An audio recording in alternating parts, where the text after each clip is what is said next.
zgjidhte një emër dhe pikërisht atij personi do t'i bënte një dhuratë.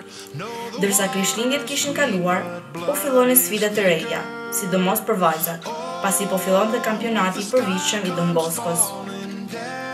Ky ishte një aktivitet në të cilin vajzat e shkollës sonë, ndër vite, kishin fituar vendin e parë dhe që duhej të sforcoheshin që të mbanin atë titull sërish. Kishte filluar në vitin 2004 me 2 klasa, por numri i nxënësve vazhdonte të rritej e bashkë me të interesi për të vazhduar studimet në këtë shkollë. Kështu në vitet 2005-2006 kemi praninë e 4 klasave, 2 vitet të para dhe 2 vitet të dyta. Në këtë vit ka filluar për herë të parë edhe konkursi i krijimtarisë dhe interpretimit. E s'mund të lëm pa përmendur atë e cila ka qenë gjithmonë e gatshme të na japë më të mirën e saj, që letërsia të bëhet pjesë e vogël me një vlerë të madhe për ne dhe për jetën tonë. Intervistë me mësuese Aiden. Ju jeni ndër mësuese që keni parë ecërinë në shkollës sonë që në hapet e saj të parë. Çfarë mund të na thoni për rezultatet e maturave gjatë viteve në letërsi? Vi pas 10 viteve punë në shkollat publike dhe këto 10 vite që kam në këtë shkollë, domethënë ishte një iniciativë apo një diçka e re për mua, por vetë ambienti, komoditeti në këtë shkollë, kërkesat, të cilat u kërkoja në jetë, domethënë i gjeta në këtë shkollë. Unë jap lëndën e letërsisë dhe shikoj domethënë te këta nxënës që prurjet që vinë në këtë shkollë, ndoshta nuk janë aq cilësore, domethënë për shumë arsye, por shikoj një eti për dije, një botë të madhe të pasur shpirtërore. Kam parë domethënë tek ata që me këtë etje dhe me këtë pasion, ato kanë arritur domethënë aty masa ose ato arritje të cilat unë ndoshta kanë dalë jashtë parashikimeve të mia. Dhe pas 4 viteve domethënë që ka qenë matura e parë, ishte një sukses, ishte një arritje e kënaqshme edhe nga ana e tyre domethënë, dhe kjo ishte edhe shpërblimi im. Ky ishte shpërblimi im. Duke dhënë dhe lëndën e letërsisë, duke parë dhe botën e tyre shpirtërore kaq të madhe, domethënë, ato kishin nevojë për një orientim, për një pikë referimi që të shprehin domethënë të gjithë fantazinë e tyre. Ishte dhe hera parë që ishte festuar festa e familjes. Intervistë me mësuese Leten. Bashkëpunimi me familjen, a është jo një pikë e fortë në shkollën tonë? Për sa i përket bashkëpunimit me familjen, në shkollën tonë është bërë shumë. Jena tepër mirënjohësa prindërve në fakt, të cilët vazhdimisht ofrojnë ndihmën e tyre sa herë që përpoqet. Kisha dashur të falenderoj edhe nxënësit e shkollës tonë për arsye se janë tepër kujdesshëm për sa i përket mënyrës së aplikimit edhe të ushtrimit të marrëdhënieve me njëri tjetrin, nga një anë edhe nga ana tjetër për sa i përket marrëdhënieve edhe mënyrës së komunikimit me mësuesit. Si duket, kjo është pasojë e mënyrës edukimit që kanë marrë në familje të filluar që në vitet e para të fëmijës tyre. Kisha me thënë dhe plot gojen të menduar që janë në mësueset e para, në këtë qendër, në këtë shkollë, që jena me tepër fakt që na vinë fëmijë të kësaj natyre, me të cilë pothuajse asnjëherë nuk kena pas probleme të asnjë farë lloji. Normalisht kjo i dedikohet shumë edhe backgroundeve të tyre nga një anë, edhe normalisht mënyrave të koordinimit të marrëdhënieve edhe të bashkëpunimit midis familjeve, mësuesave edhe nxënësve. Gjithmonë të pasë në qendër vëmendjes nxënësit, për arsye se janë ato që bajnë shkollën. E në këtë momente, vazhdoj të ecë në korridorët e gjata të kësaj shkolle, duke përfunduar një tjetër klasë, ku zëri dëgjohet dhe intervistë me mësuese Rikete. Projektet janë një anë mësimore që zhvillojnë bashkëpunimin dhe komunikimin midis nxënësve. Sa janë angazhuar nxënësit e kësaj shkolle në lidhje me projektet? Projektet janë një pjesë shumë e rëndësishme e procesit mësimor. Por sepse vetë projekti përfshin disa pika shumë të rëndësishme, që janë bashkëpunimi i nxënësve me njëri tjetrin, mënyra se si ndajnë temat projektet, mënyra se si arrin ta përfundojnë këtë projekt në kohën e duhur. Dhe mbi gjitha, i bën nxënësit të kuptojnë sa është e rëndësishme koha dhe mënyra se si paraqitet ky projekt. Një pikë tjetër e rëndësishme e projektit është bashkëpunimi ndërmjet anëve, sepse të gjesh një material nuk është gjithçka. Për ta kënaqur, ta paraqesësh në parëkohë se Movie Maker është një bashkëlidhje ndërmjet disa lajeve. Duke vazhduar me pjesën tjetër të historisë. Kërkesa dhe rritja e nivelit të kësaj shkolle fillon të duket me vendosjen në një provimi që do shërbente për pranimin ose jo të nxënësve në këtë shkollë. Kështu në periudhën 2006-2007, numri i nxënësve kishte shkuar në 190, të orientuar në 3 nivele: 2 vite të para, 2 vite të dyta dhe 2 vite të treta.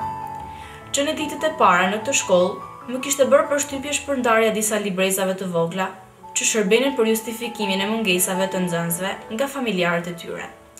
Ky ishte një ndër rregullat që shkolla kishte pasur në krijimet e saj. Në fakt, që ditën e parë që regjistroheshim në këtë shkollë, së bashku me kontratën e shkollës, ne merrnim edhe rregulloren e shkollës që përmbante të drejtat dhe detyrimet tona. Ditët po kalonin dhe ne filluam të futeshim në thellësi të historisë dhe ngjarjeve që ndodhin në shkollë. Asgjë nuk ishte monotone në këtë shkollë. Edhe ditët e javës i organizojnë kaq bukur, ku çdo të hënë dhe të mërkur kemi 5 minuta takim në fillim të mësimit me mësuesen kujdestare për të folur për shqetësimet që mund të kishim dhe të dëgjonim këshillat që ajo na jepte. Kurse të martën dhe të enjten dëgjonim fjalimet që drejtoresha dhe përgjegjësia mbanin para nesh. Të premten ishte dita e veçantë, dita e lutjes, duke respektuar dëshirën e secilit dhe duke krijuar një hapësirë komunikimi shpirtëror tek nxënësit.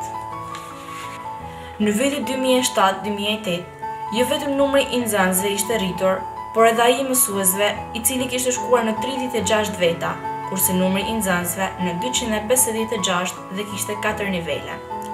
Ky do të ishte edhe viti i parë në të cilin do të zhvillohej edhe festa e Langëtumirës. Për vitet e katërta, pasi në këtë vit, shkolla do të përcillte maturën e parë.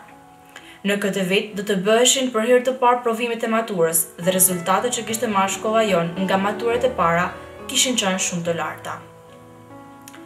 Por le të përmendim pak numra, ekuacione e gjeometri. E kush tjetër mund të jetë përveç tyre? Intervistë mësuese Laura. A mund të na përshkruani nxënësit gjatë orës së matematikës?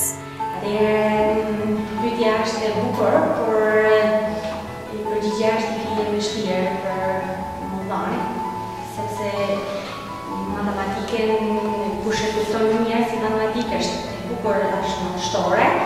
Ajo ka vetë thanin edhe që ajo është mbretëresha e të gjitha landëve, por është edhe shërtorja e të gjithave. Në aspektin e paraqitjes së nxënësave në organizimin e matematikës, nuk mund për me thënë që nuk është e lehtë për me dhënë një përgjigje të tillë për vetën arsye se vetë fjala matematikë nxënësin sikur e bën pak të stepel. Por ama në momentet e shpjegimeve dhe të komunikimit dhe të bashkëpunimit të nxënësave, nxënësi është ai që merr situatën dorë për si lanë matematike dhe mundet për me punu lirëshe. Me nxënësat tonë punojnë mirë, ka vështirësi të veta normalisht, por mirë do të kisha të një përgjigje përfundimtare. Intervistë mësuese Volfrida. Duke pasur parasysh prurjet, rezultatet në fund të 3 viteve në lëndin e matematikës, a kanë qenë ato të kënaqshme për ju?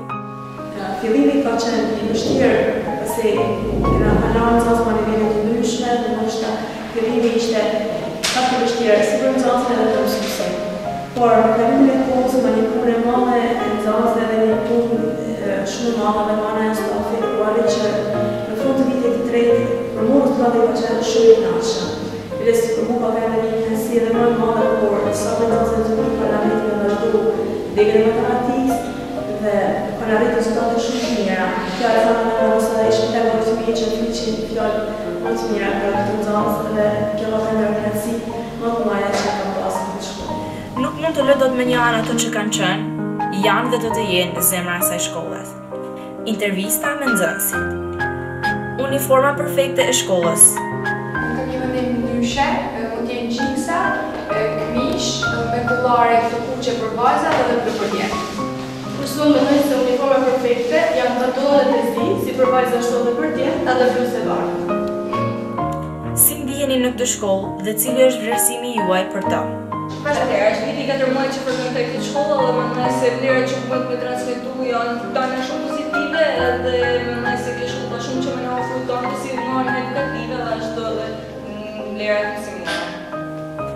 Sa janë përpjekur nxënësit e shkollës që ju të ndiheni të ambientuar sa më shpejt në këtë shkollë? Kam bërë dhe mirëseon e viteve të para, por jemi habituar shumë me loja të tyre në shëndet të tyre.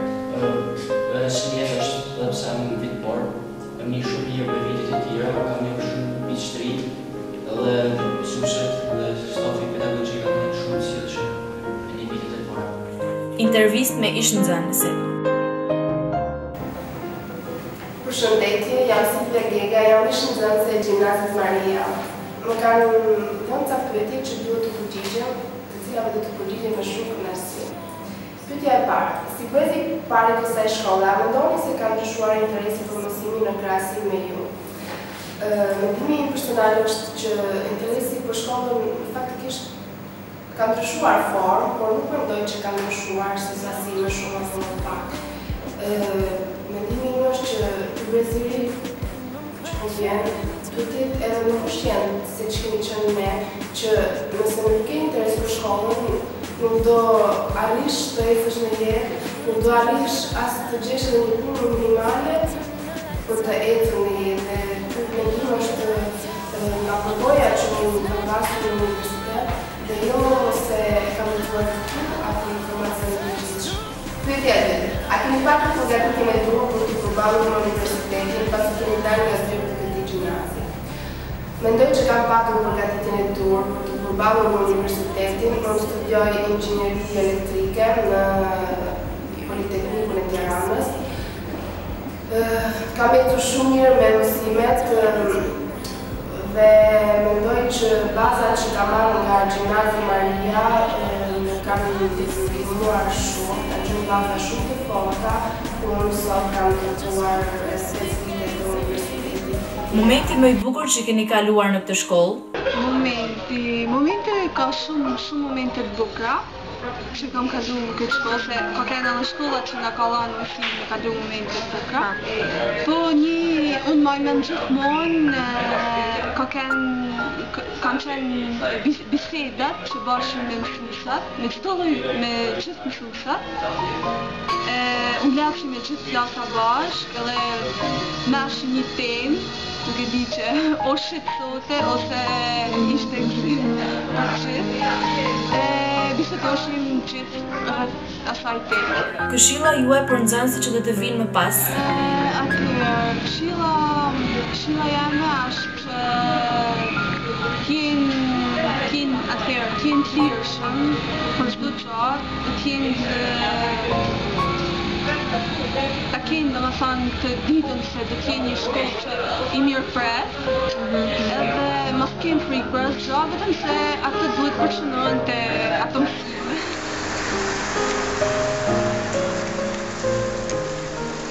Përshëndetje gjithëve, quhem Eliona dhe bëj pjesë në mbresjen e parë të maturantëve të shkollës Maria. Ju përshëndes të gjithëve. Nëse do të ktheheshit në kohë dhe do të ishit përsëri në klasën e 9, a do ta zgjidhni sërish këtë gjimnaz? Unë sigurisht që po, sepse me zgjedhjen e gjimnazit është vendosur edhe karriera ime më tejshme, zgjedhjet për universitetin, për vendin e studimit. Kështu që përgjigja është po. Mësuesi ose mësuesja që ka qëndruar më afër gjatë viteve të gjimnazit? Me thënë drejtën, në gjimnaz jam shumë e ndjekur nga mësuesit. Edhe gjitha na kanë qëndruar afër. Këshilla ime për nxënësit e shkollës Maria është kjo: ju lutem, lini iPhone-at më një dhe studioni shumë, sepse do t'ju shërbej për të ardhmen tuaj. Nga viti 2004-2013, në shkollën tonë janë regjistruar 757 nxënës.